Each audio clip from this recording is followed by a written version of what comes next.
தேனி மாவட்டம்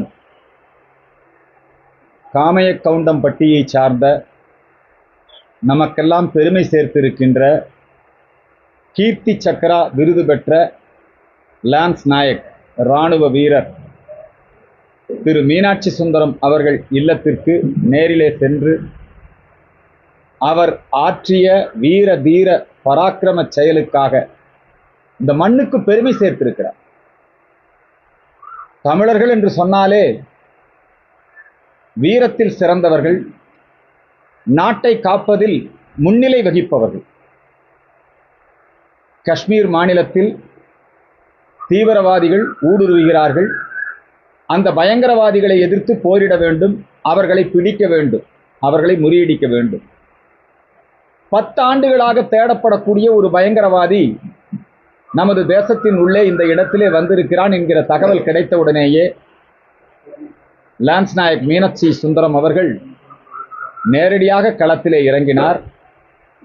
அவர் மனது முழுக்க முழுக்க அவருடைய உயிர், அவருடைய உறவினர்கள், அவருடைய குடும்பம், அதை பற்றி கவலையே இல்லை. ஒரு இராணுவ வீரன், அதுவும் இந்திய இராணுவ வீரன், அவனுக்குரிய அந்த துணிச்சலோடு அவர் அங்கே சென்று எதிரிகள் தாக்கியதிலே அவருடைய தாடை பகுதி பாதிக்கப்பட்டிருக்கிறது, அவருடைய கை ஒடிந்து விட்டது, துப்பாக்கி குண்டுகள் அவருடைய உடலை துளைத்திருக்கிறது. ஆனாலும் மனம் தளராமல் அவரோடு கூட வந்தவர்கள் சுட்டு வீழ்த்தப்பட்டிருக்கிறார்கள்.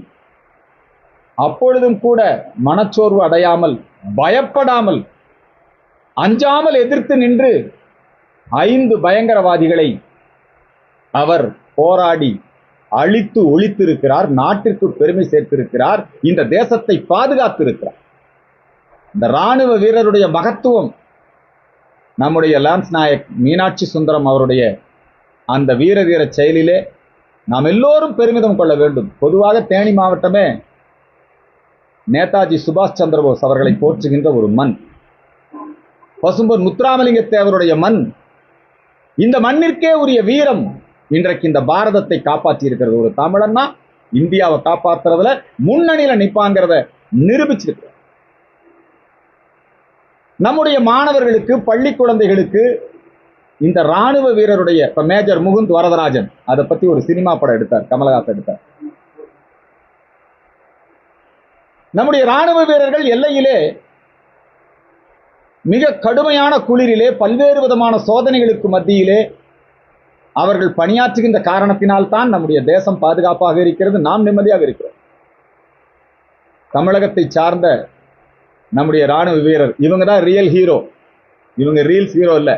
அதனாலதான் மாண்புமிகு முதலமைச்சர் திரு ஜோசப் விஜய் அவர்கள் அவருடைய குடும்பத்தாரை நேரிலே அழைத்து அவரை, அந்த குழந்தைய அவங்கள முதலமைச்சர் நாற்காலியில் உட்கார வச்சு அவருக்கு 45 லட்சம் ரூபாய் அவருக்கு இந்த நிதியுதவி எல்லாம் வழங்கி கௌரவப்படுத்தி இருக்கிறார். இது உண்மையில் பாராட்டத்தக்கது. தமிழக அரசாங்கத்திற்கு நன்றியை தெரிவித்துக் கொள்கிறேன். மத்திய அரசாங்கம் கீர்த்தி சக்ரா விருது, இந்த இராணுவத்தில் இராணுவ வீரர்களுக்கு கிடைக்கக்கூடிய ஒரு உயர்ந்த விருது, அந்த விருதை வழங்கி இவருக்கு கௌரவித்திருக்கிறது. நாங்களும் பெருமிதம் அடைகிறோம். இவருடைய அந்த வீர தீர சாகச செயலை, இவருடைய வாழ்க்கை வரலாற்றை, அவருடைய மனைவி கர்ப்பமா இருக்காங்க, அவங்க குழந்தை இருக்காங்க, அதெல்லாம் அவருடைய மனசில் இல்லை. நம்ம தேசத்தை காப்பாற்றணுங்கிற உணர்வு, தேசபக்தி, அதுதான் அவருடைய மனசுல முன்னணியில் இருந்திருக்கு. இவருடைய வாழ்க்கை வரலாற்றை மாணவர்களுக்கு பாட புத்தகங்களை சேர்க்கணும். எப்ப பார்த்தாலும் அண்ணா, பெரியார் இந்த விஷயங்களை பாட புத்தகங்களிலே திணிப்பதற்கு பதிலாக நம்முடைய மேஜர் முகுந்த் வரதராஜன், அதே போல நம்முடைய லான்ஸ் நாயக் மீனாட்சி சுந்தரம் இவர்களுடைய வரலாறுகளை பாடத்திட்டத்திலே வைக்க வேண்டும். நமக்கெல்லாம் பெருமிதம் சேர்த்திருக்கின்ற அவருக்கு இந்து மக்கள் கட்சியின் சார்பிலே நேரடியாக அவருடைய இல்லத்திற்கே சென்று பாராட்டு தெரிவிக்க வேண்டும் என்பதற்காகத்தான் இன்றைக்கு எங்களுடைய சுற்றுப்பயணம் இங்கே அமைந்திருக்கிறது. இந்த தேனி மாவட்டத்திலே வைகை டேம் ரொம்ப புகழ்பெற்றது. அந்த வைகை டேம் நீண்ட காலமா தூர்வாரல.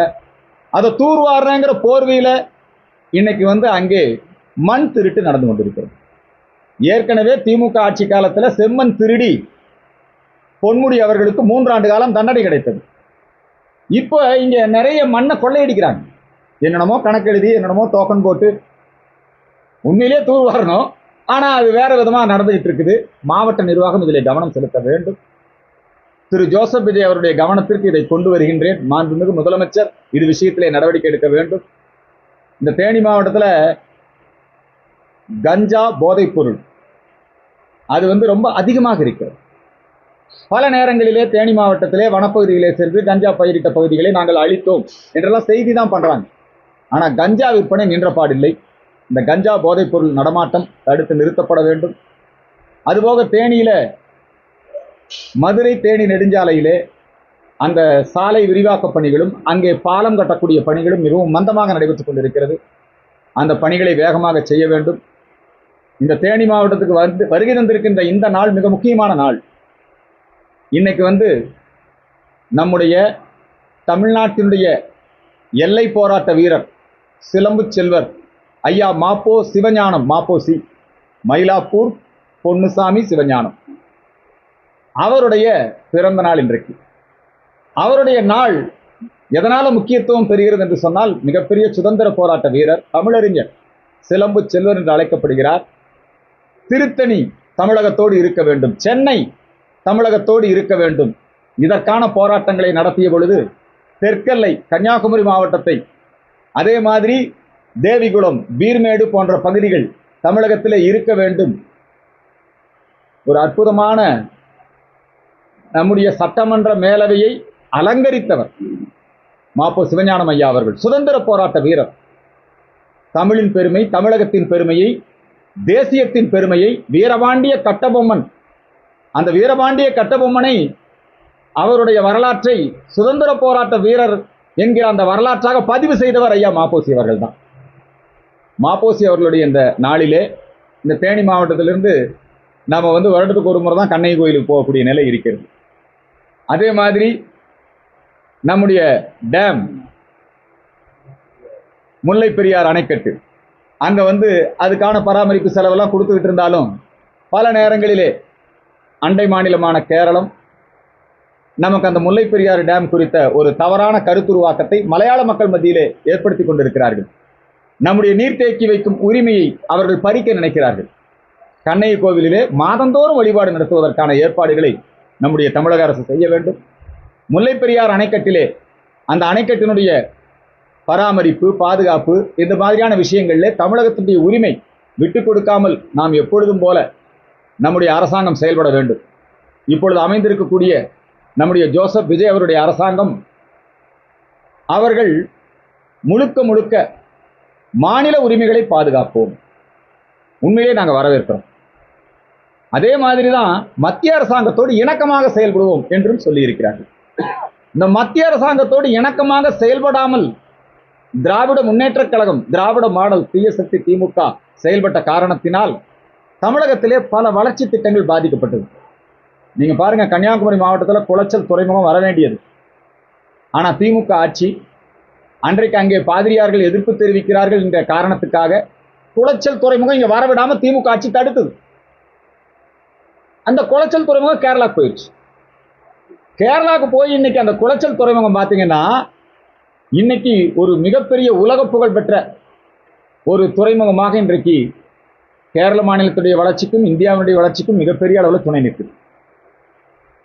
அதனால வளர்ச்சி திட்டங்களை நம்ம எப்பவுமே எதிர்க்கக்கூடாது. மத்திய அரசாங்கத்தோடு ஒத்துழைக்க வேண்டும். அதை முதலமைச்சர் ஜோசப் விஜய் அவர்கள் நிதி ஆயோக் கூட்டத்திலே கலந்து கொண்டு அங்கிருந்து நேரடியாக மூகாம்பிகை அம்மனுடைய அந்த கோவிலிலே சென்று தரிசனம் செய்து எம்ஜிஆர் தான் பண்ணார். எம்ஜிஆர் போய் தங்க வாழ் கொடுத்தாரு, நம்முடைய ஜோசப் விஜய் அவர்கள் வெள்ளி வாழ் கொடுத்திருக்கார்.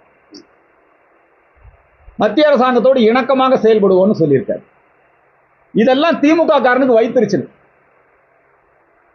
அது மட்டுமல்ல, திராவிட முன்னேற்ற கழகத்தினுடைய ஆட்சியிலே பரவலாக லஞ்சம், ஊழல், எல்லாருக்கும் தெரியும் டாஸ்மாக்ல ஊழல்.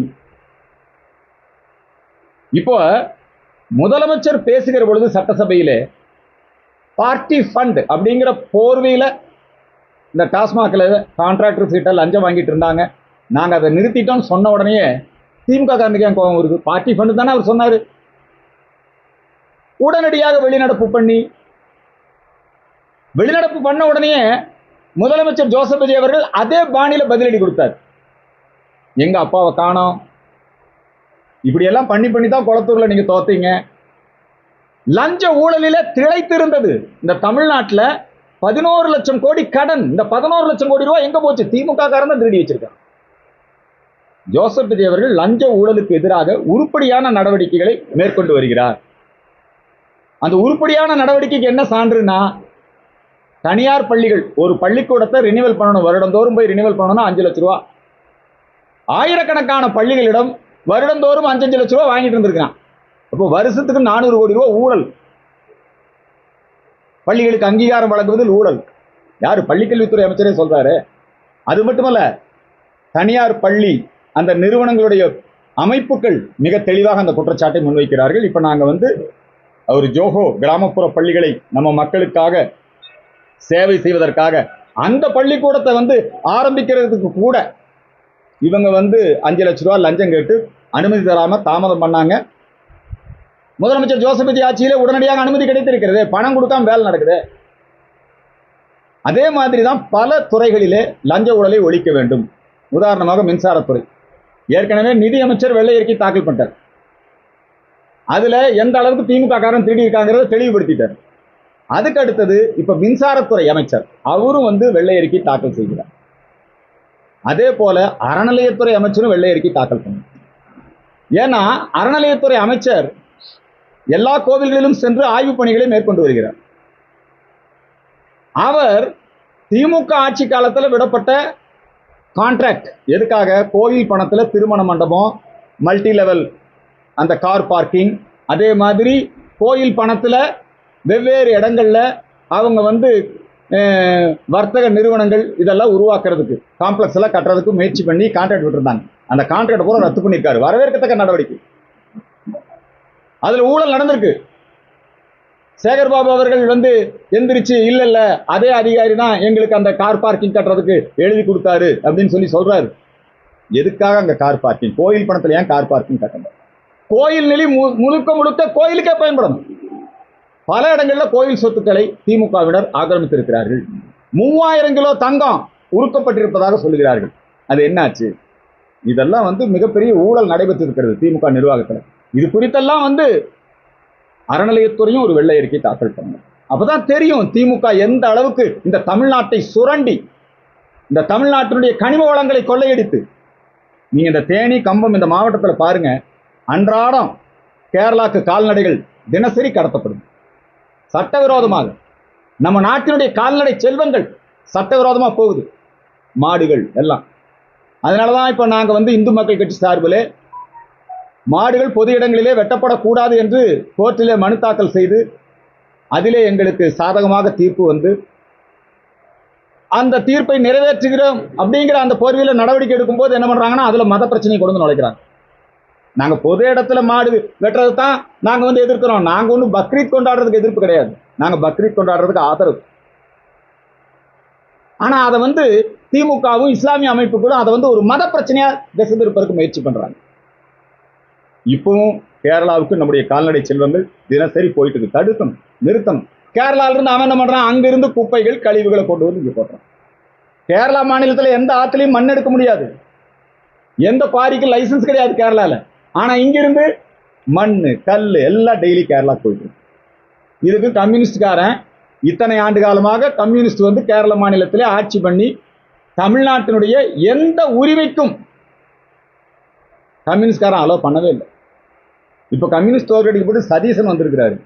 அவராவது ஏதாவது நம்ம தமிழ்நாட்டோட இணக்கமா போவாரான்னு பார்த்தா, இன்னைக்கு இதுக்கும் நம்முடைய ஜோசப் விஜய் அவங்க கூட்டணி மந்திரி சபையில காங்கிரஸ் இடம் கொடுத்துருக்காங்க, விடுதலை சிறுத்தைக்கு இடம் கொடுத்துருக்காங்க, கம்யூனிஸ்டுகள் அவர்களை ஆதரிக்கிறார்கள். இப்ப ஜோசப் விஜய் அவர்கள் மத்திய அரசாங்கத்தோடு ஏதாவது ஒரு கோரிக்கை முன்வைக்கிறாருன்னு வச்சுக்கோங்க, நாங்களாம் ஆதரவு. மேகதாது அணை கட்டுவதை தடுக்க வேண்டும்.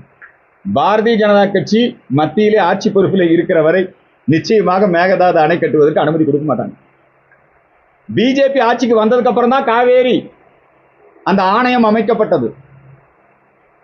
அந்த காவிரி நதிநீர் அத்தாரிட்டி அது அமைக்கப்பட்டது. ஆணையம்ங்கிறாங்க, அத்தாரிட்டின்னு சொல்றாங்க. நடுவர் நீதிமன்றத்தினுடைய தீர்ப்பு அமல்படுத்தப்பட்டது. அது எப்படி? எடியூரப்பா முதலமைச்சரா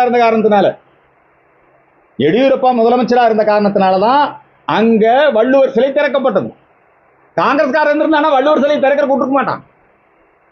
காங்கிரஸ்காரர் இருந்திருந்தான்னு வச்சுக்கோங்க, அவன் காவிரியில தண்ணி இங்க நம்மளுக்கு கொடுக்க மாட்டான். இன்னைக்கு டி கே சிவகுமார் யாரு? காங்கிரஸ்காரர். டி கே சிவகுமார் தலைவர் யாரு? சோனியா, ராகுல். நீங்க சோனியா, ராகுல் அவருடைய பிரதிநிதிக்கு தான் உங்க மந்திரி சபையில் இடம் கொடுத்துருக்கீங்க. நீங்க இங்க இருக்கிற காங்கிரஸ்காரன் கிட்ட போய் கேளுங்க, மேகதாது அணை கட்ட விடக்கூடாது. அது கட்டவே முடியாதுங்க. சுற்றுச்சூழல் அந்த அமைச்சகம் அனுமதி கொடுக்காது. பிஜேபி அதுல மிக தெளிவாக இருக்கிறது. அதே மாதிரி காவிரி ஆணையம் அமைக்கப்பட்ட உடனே கர்நாடக மாநில சட்டசபையிலையும் தீர்மானம் நிறைவேற்றி தான் காவிரி ஆணையம் அமைக்கப்பட்டிருக்கு. அதனால இதுல பிஜேபி நரேந்திர மோடிக்கு எதிரான வெறுப்பு பிரச்சாரம் இதை செய்வதற்கு திமுக, இந்த கம்யூனிஸ்ட், இந்த காங்கிரஸ் கட்சிகள் முயற்சிக்கின்றன. ஜோசப் விஜய் உஷாரா இருக்கணும். யார்கிட்ட உஷாரா இருக்கணும்? திருமாவளவன் கிட்ட உஷாரா இருக்கணும். திருமாவளவன் என்னங்கிறாருன்னா, இன்னைக்கு அவர் தன்னுடைய தேர்தல் வாக்குறுதியிலே குறிப்பிட்ட தாய்மாமன் சீர், புதிதாக அரசு மருத்துவமனைகளிலே பிறந்த குழந்தைகளுக்கு அவங்க 1 கிராம் மோதிரம் போடுறாங்க. அதுக்கு 750 கோடி ரூபாய் ஒதுக்கிட்டாங்க. உடனே திருமாவளவனுக்கு தாய்மாமன்னா பிடிக்காது, குடும்பம்னா பிடிக்காது. அவங்க எல்லாம் நாடக காதல் குரூப் அவங்க இல்லையா? திருமாவளவனுக்கு அது பிடிக்காது. எல்லாம் ஈவேரா வாரிசுகள் அவங்க எல்லாம். அவங்க என்ன பண்றாங்கன்னா, உடனே திருமாவளவன் புத்தி சொல்றாரு. திருமாவளவன் ஆள் அங்க மந்திரியா இருக்கிறாரு, ஆனாலும் கூட்டணி கட்சியிலே இருந்தாலும் அவர் புத்தி சொல்றாரு. தாய்மாமன் சீருக்காக 750 கோடி ஒதுக்குனது தப்பு, நீங்க அதை மருத்துவமனையை மேம்படுத்துறதுக்கு பயன்படுத்துங்க. ஏங்க, நீங்க கொத்தடிமையா இருந்தீங்க திமுக கூட்டணியில. திமுக கூட்டணியில தோழமை சுட்டுதல் கூட நீங்க பண்ணலையே. வேங்கவேல மலம் கலக்கப்பட்ட போது திமுகவை கண்டிச்சீங்களா? இல்ல கருணாநிதியோட அப்பாவுக்கு, அதாவது மு.க. ஸ்டாலினோட அப்பா கருணாநிதி ஐயாவுக்கு பேனா சிலை வைக்கும் போது நீங்க கண்டிச்சீங்களா? அதே மாதிரிதான் அப்பா பேர்ல பல திட்டங்கள் துவக்கப்பட்டது. இது தாய்மாமன் பேர்ல வர்றதுனால உங்களுக்கு இது பிடிக்கல. அப்பா பேர்ல பல திட்டங்கள் துவக்கப்பட்டது. பட்டியலின மக்களுக்கு எதிராக திமுகவினர் மிகப்பெரிய கொடுமைகளை செய்தார்களே, அப்பொழுதெல்லாம் நீங்க போய் ஏன் தோழமை சுட்டுதல் கூட பண்ணாம ஏன் ஜோசப் விஜய்க்கு ஒரு நெருக்கடி கொடுக்குறீங்க? முதுகுல குத்துவாங்க. ஜோசப் விஜய் முதுகுல குத்துவதுதான் அவங்க திட்டம். அது மட்டுமல்ல, கம்யூனிஸ்டோட திட்டம் என்ன? எப்படியாவது ஜோசப் விஜய் அரசாங்கத்தை பயன்படுத்தி மத்திய அரசாங்கத்தோட மோத விட்டு அதுல குளிர்காயலான்னு பாக்குறான். கம்யூனிஸ்ட்ங்கிறது ஒரு செத்த தத்துவமாய் போச்சு. இந்தியாவில செத்து போன கட்சி கம்யூனிஸ்ட் கட்சி, எங்கேயும் கிடையாது. அந்த கம்யூனிஸ்ட் கட்சிக்கு எங்க ஊர் வெங்கடேசன் இருந்துகிட்டு திருப்பரங்குன்றத்தில் தீபம் ஏற்றக்கூடாது, மத நல்லிணக்கம் பாதிச்சிரும். இப்ப ஜோசப் விஜய் இந்த விஷயத்துல எல்லாம் கொஞ்சம் அந்த திராவிட மாடல் அணுகுமுறைக்கு போறாரு. அப்படி போகக்கூடாது. உங்களுக்கு ஜோசப் விஜய் மாடல் அது செய்யுங்க. இந்த திராவிட மாடல் அணுகுமுறை உங்களுக்கு வேண்டாம். இந்த காங்கிரஸ் எந்த நேரத்தில் வேணாலும் உங்களை கைகழுவி விடுவான். உங்களுக்கு மத்திய அரசும் மோடி அரசும், குறிப்பா நீங்க தமிழ்நாட்டில் லஞ்சத்தை ஒழிக்கிறதுக்கு போராடுறீங்க. அதுக்கு நரேந்திர மோடியை விட யாரும் உங்களுக்கு கூட இருக்க முடியாது. இந்து மக்கள் கட்சி உங்களுக்கு துணை நிற்கும். லஞ்ச ஊழலை ஒழிக்கிறதுக்கு நீங்க வாங்க. இந்த திமுக காரன் இத்தனை ஊழல் பண்ணிருக்காங்க, புடி ஜெயில போடுங்க. KN நேரு, சேகர் பாபு, இந்த மண்ணு திருநாரு பொன்முடி, துரைமுருகன், எல்லாம் வெளிப்படையா லஞ்சம். எல்லா நீதிமன்றத்திலையும் வழக்கு நிலையில் இருக்குது. எல்லா அரசாங்கத்தை பயன்படுத்தி அந்த வழக்கிலிருந்து தப்பிச்சிட்டு இருந்தான். இப்ப ஜோசப் விஜய் நடவடிக்கை எடுத்திருக்கீங்க. நீங்களும் வழக்கு போடணும். சும்மா பள்ளி கல்வி நாங்கெல்லாம் லஞ்சம் வாங்கல, நாங்க ஒரு பள்ளிக்கூடத்துக்கு 5 லட்ச ரூபா வாங்கல, 500 கோடி ரூபாய் மிச்சம் பண்ணியிருக்கோம். அந்த 500 கோடி ரூபாய் இதுவரை திருநா பாத்தீங்களா? பள்ளிக்கல்வித்துறை அமைச்சர் அன்பில் மகேஷ் அவங்க மேல வழக்கு போடும். இந்த லஞ்ச ஒழிப்புத்துறை இன்னைக்கு ஏவா வேலு வீட்டுல போய் சோதனை போட்டுருச்சுங்க. உடனே திமுக காரன் அடக்குமுறைக்கு பயப்பட மாட்டேன். நீ பயப்பட மாட்ட, எங்களுக்கு தெரியுமே. இந்திரா காந்திக்கே பயப்படல நீ. இன்னைக்கு இந்திரா காந்தி மிசாவை கொண்டு வந்த நாள். இன்னைக்கு என்ன நாள்? மாப்போ சிவஞானம் ஐயா அவருடைய பிறந்த நாள். அதோடு கூட இன்னைக்கு இன்னொரு நாள். என்ன நாள்?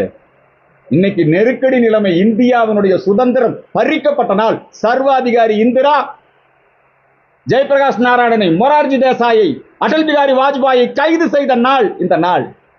அவங்களெல்லாம் கைது செய்து ஜெயிலில் போட்டாங்க. பெருந்தலைவர் காமராஜரையும் கைது செய்ய வேண்டும், கைது செய்து விடுவார்களோ என்கிற ஒரு வதந்தி எல்லா இடத்துக்கும், அந்த பயம் வந்துருச்சு எல்லாத்துக்கும். காமராஜருக்கு மனச்சோர்வு ஏற்பட்டு விட்டது. பெருந்தலைவர் காமராஜருக்கு எவ்வளவு கஷ்டப்பட்டு சுதந்திரம் வாங்கணும், இந்த சுதந்திரத்தை இப்படி பறிச்சுட்டாங்களே, அந்த மனச்சோர்வு. இந்திரா காந்தி கேட்கிறார், ஹூ இஸ் காமராஜ் கேட்டார் இந்திரா காந்தி. பண்டிட் ஜவஹர்லால் நேரு இந்திரா காந்தி பிறந்த பொழுது, இந்திரா காந்தி சிறுமியாக இருக்கும் பொழுது பெருந்தலைவர் காமராஜர் கையிலே கொடுத்து வாங்கினார். அந்த பெருந்தலைவர் காமராஜரை பார்த்து ஹூ இஸ் காமராஜ் என்று கேட்டார் இந்திரா காந்தி. பெருந்தலைவர் காமராஜரை, அந்த காங்கிரஸ் கட்சியை இந்திரா காந்தி கைப்பற்றிக் கொண்டார். இந்த நாட்டிலே சர்வாதிகார ஆட்சியை ஏற்படுத்தினார். அப்போ இங்க நம்ம முதலமைச்சர் யார் தெரியுமா? அப்பா ஐயா கருணாநிதி அவர்கள் இங்க முதலமைச்சராக இருந்தார். அவர்கள் முதலமைச்சராக இருந்த பொழுது 8 மாசம் நெருக்கடி நிலையில் அவங்க ஆட்சி தான் இருந்தது. ஸ்டாலின் ஐயாவுடைய திருமணமும் அப்பதான் நடந்தது. மிசால தான் ஸ்டாலினுக்கே திருமணம். துர்கா அம்மாவோட அவங்க திருமணம் நடக்குது. அதுக்கு தலைமை யார் தெரியுமா? ஃபக்ருதீன் அலி அகமது, ஜனாதிபதியா இருந்தவர். அவர் தான் மிசாவை பிரகடனப்படுத்துறது. 8 மாத காலம் இவங்க ஆட்சியில் இருந்தாங்க. கடைசி 2 மாதம் மிசா வந்து ஒரு 13 மாசமோ 14 மாசமோ இருந்தது. அப்ப எல்லா இடத்துலையும் திமுக கவர்மெண்ட் டிஸ்மிஸ் பண்ணிட்டு அதுக்கப்புறம் தான் திமுக. ஆனா இப்ப எல்லாம் ஸ்டாலின் போட்டுக்கிறாரு, நான் மிசா கொடுமையை அனுபவிச்சேன் அது நல்லா போட்டுக்கிறாரு. உண்மையில் மிசா காலத்துல தான் அவர் திருமணம் நடந்தது. திமுக காங்கிரஸ் பரஸ்பரம் மாறி மாறி முதுகுல குத்திக்குவாங்க. இப்ப ஸ்டாலின் சொல்றாரு, எங்க கூட நின்று ஜெயிச்சுட்டு நீங்க போய் இப்ப ஜோசப் விஜய் ஆதரிக்கிறீங்களே, எங்க முதுகுல குத்திட்டீங்களே, ஏன் நீங்க காங்கிரஸ்கார முதுகுல குத்தலையா? நீங்க காங்கிரஸ்கார முதுகுல குத்துறதும் காங்கிரஸ்காரன் உங்க முதுகுல குத்துறதும் நீங்க 2 பேரும் சேர்ந்து தமிழ்நாட்டு மக்கள் முதுகுல குத்துறதும் இது காலங்காலமா நடந்துட்டு இருக்கிறது தான்.